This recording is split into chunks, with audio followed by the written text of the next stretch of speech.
time to simplify, and for one of my favourite projects, an art play that has come out of this year.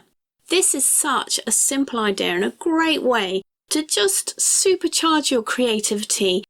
So we're returning to Scribble. So grab your water-reactive crayons or pens or pencils, some water of course, and a brush you love to play with, plus some paper that's happy getting wet. I've used mixed media paper for this, so it's a heavyweight paper. But you could also use watercolour paper too, but I kind of like using things that's a little bit cheaper for this kind of play. So this is a perfect warm-up project, but I actually like to do them as a way of opening myself up to possibilities, as a way of playing and exploring and just feeling free. So I actually might end up doing a bunch of these in one art session, and that will be my art session. But, find a way of doing this kind of explorative work that works for you. If you are using crayons like me, then I'll show you a few different techniques. So you can adapt many of these to whatever product you're actually using, and they work really well with water-reactive pencils too. So don't feel that you have to use exactly the same products as me. Just try them out and see how they work for the products you've got. So I want you to keep loose and free for this art day. Don't worry too much about it. Don't worry about it having to be pretty or any of that kind of stuff. This is really just a big old playtime for your art. I'm starting with a lightish colour, and I'm just going to use my crayon to block out some colour on the surface. No method to it really at all. I'm just going to put some colour down. Feel free to add more colour to change up the way you put the colour down as well. Don't forget that you've got this wonderful colouring material in your hand and you can literally do anything with it. Try it out. Use the tip, use the side, use the colouring material in whatever way feels good. There's no wrong ways to use it, and if it messes up, well, it's only paper, isn't it? And in fact it's paper that you could probably repurpose for another project. I do that all the time with these kind of pieces, and I often work on both sides of my paper for something like this. So you're not wasting anything. Also, don't be afraid to get that water-reactive side of your pencil or crayon working for you. And I'm just going to add some drips and dribbles of water here randomly. We'll see what happens to them as we go along. Maybe they'll mix with the colour they've landed on, or maybe they'll mix with other new colours that I start putting on here. Kind of like a random element. In fact, I think what I'm going to do is add some colour to these drips that I've put here, and if I wet the end of my crayon, I can get it to drip colour into the droplets of water that's already here.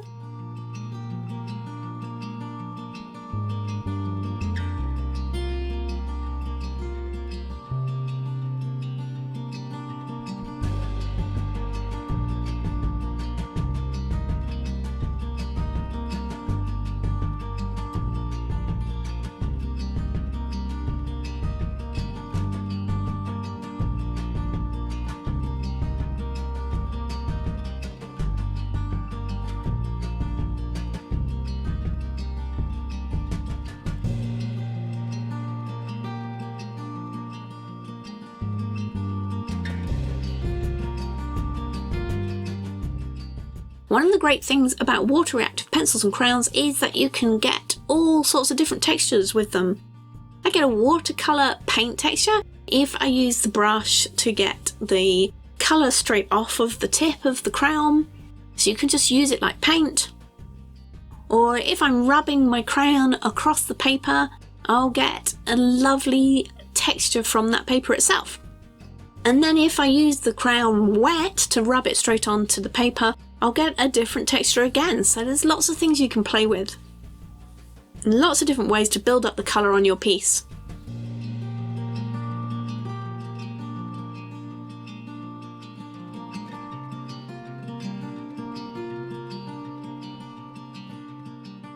Try adding shapes as you go, and I've been loving these big sweeping arcs when I play like this. But use any kind of shape that you like. Use your favourite shapes, favourite kind of marks, whatever you're really enjoying at the moment.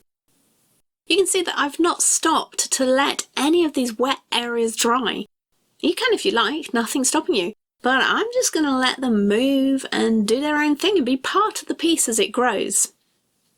And they can change up your piece and even lead to colour mixes as you run different colours over the wet areas, like where I've added blue over the yellow. As it's gone through the wet area, it's turned to green. This is the fun bit of loose play and allowing yourself to make these interesting, unique textures as your piece grows and works its way through.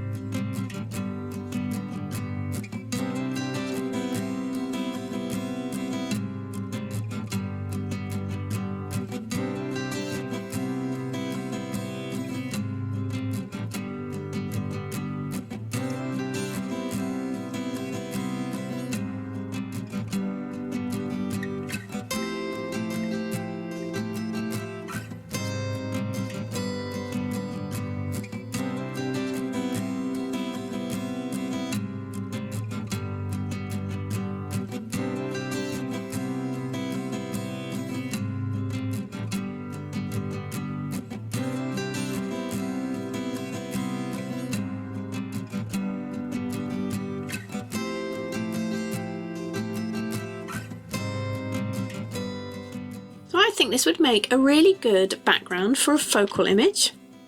I'm going to go with a nature theme for mine and draw in some leaves. So have a look at yours. Is it turning into something that might need a focal image, or are you quite happy with the abstractness of where it is? Doesn't have to have a focal image in it at all. But if you are going to put one, have a think about what theme you might want to do.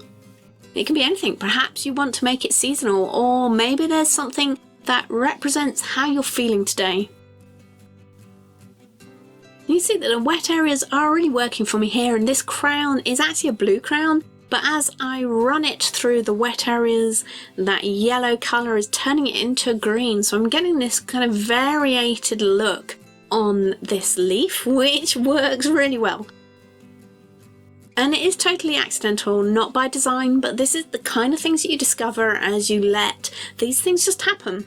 If you let yourself be free and loose with it, then you will make these little discoveries. And those early drips have become quite a feature on this piece and given it a lot more texture. It's one of those things that you can't control, and that's actually great. So don't feel that you have to control everything.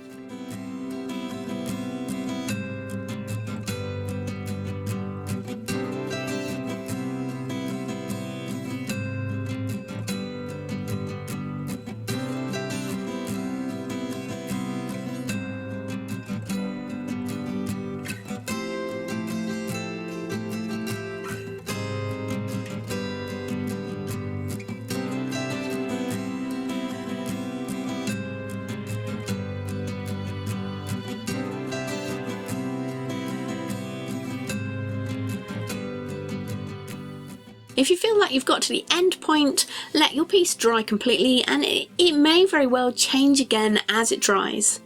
Some of the colour might look a little less intense, particularly if you're using watercolours. Some other areas might have mixed slightly differently to how they looked when you'd put them down in the first place, but that's all part of the fun of letting a piece like this just develop on its own. Have fun with your loose, relaxing scribble play. And if you'd like some more ideas for getting good use out of your materials, then watch these videos next, and I'll see you over there.